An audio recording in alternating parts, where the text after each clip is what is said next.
All right, guys, welcome back to another video. Now I'm going to make this really quickly today. I'm just going to wrapped up another day in the Aaron Hernandez double murder trial. Not only did it wrap up, the defense rested their case. So that's what we have now. The defense rested their case. Tomorrow, I'm going to go over what we expect tomorrow. Well, tomorrow tomorrow is gonna be closing arguments, and I think it's going to be a rather long closing argument for the state and the defense. I believe Bias is doing the closing, and I remember on the Casey Anthony case, he spent every bit of 4 hours on her case. So I'm thinking he's going to do the same for this. He's going to he's really going to go into the fact that there's doubt here. He's going to keep repeating himself. You're going to find that a lot. Repeating. And everything is going to be repetitive. And he's going to put on a show, so expect that to happen tomorrow, and expect the defense. Now, for the state, there's a lot of things that the state needs to clear up, and they haven't cleared it up yet. And that makes way for the botting instructions. Okay, I'll talk about that in a second, because there's a lot of unanswered questions here. I know a lot of people are saying there's no unanswered questions. I even had some people said that there was no holes in the case. I don't know what case they're watching, but there is. And that's the reason why he's giving the botting instructions. I'm talking about the judge, but I'll get into that in a minute. So today, the judge denied a request by the defense. They wanted a witness to come in from the military. This person is in Kuwait, to be exact, in the Army. So the judge said it wasn't enough time, it's too late in the case to actually bring this to his attention. So he didn't order that, because I guess they wanted this person to testify via Skype. So, that wasn't happening. So what else we had for today? Jacob Green testified. He actually did some investigative work for the defense in regards to the devices used at Alexander Bradley's baby mother house on the night of the double murder and the next day. He just talked about some things that we already knew, that there was some inquiries into a homicide in Boston. There was several of them, but we don't know if Aaron made those searches or Bradley or his baby mother. We just don't know. We do know there was an inquiry in some Gucci Gucci sneakers. So I don't know if that was Bradley or his baby mother or Aaron. I couldn't imagine it being Aaron. You just killed two people, and now you're looking for some Gucci sneakers, allegedly. You allegedly killed two people, and you're worried about some Gucci sneakers. So, but that's what we heard today, and I'm glad I have this window up right now, because I have a bee. I don't know if you can see it. I don't know what this is, a bee or whatever, but I'm glad my windows is up and everything is sealed. So what else we have? So there's nothing really there for Jacob Green. And today we heard from Dr. Downs. Now, most of the day was dedicated to Dr. Downs because of Mr. Lee's cross-examination on him. It was a rather lengthy cross-examination.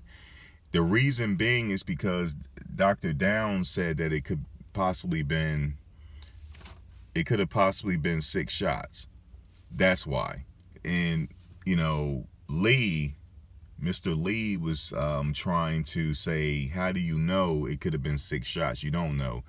Anything could have happened. He could have got this abrasion when he hit the ground, or he could have got this abrasion any kind of way through glass, but he's saying no, he's pretty sure it was from a 6 shot. So that was unaccounted for.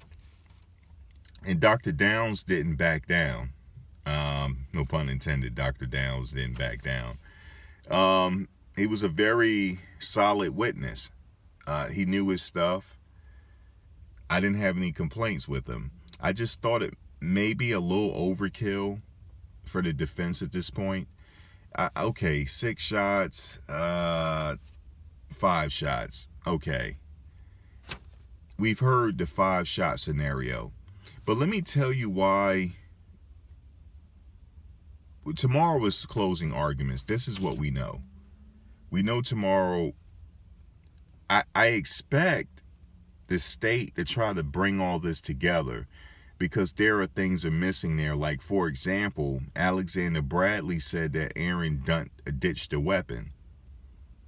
Take a look at this. He did say this. He got behind us, I got worried. So once he got off the exit, I told Mr. Hernandez, you need to get rid of that gun. What did you see him do at that point? He removed his shirt and wiped the gun down. Just stuck the gun, was hanging out the window. He disposed of the shells that were in the gun. When you say disposed of the shells, how did he do that? He was removing the shell casings that were left from the inside of the gun. And then he threw the gun. What about the shirt that he was wearing? Was that the same shirt you had given him? Yes. What did he do with the shirt before throwing the shells and the gun out the window? You said he wiped something? Yeah, he took the shirt off and wiped the handgun with it. Was he bare-chested at that point? At that point, yes. When he was wiping the gun, he was bare-chested. Did he? What did he do with the shirt when he was done? At some point, he put it back on. Okay, so you heard that. He did say Aaron ditched the weapon. Okay, so he said Aaron threw the weapon. So that's a problem, because we don't know how the alleged murder weapon ended up in this girl's car when she had the accident. So there's something missing. There's something wrong there, and I keep stressing it, because he said this under oath on the stand in front of the jury under oath. Aaron ditched the gun. He threw the gun out.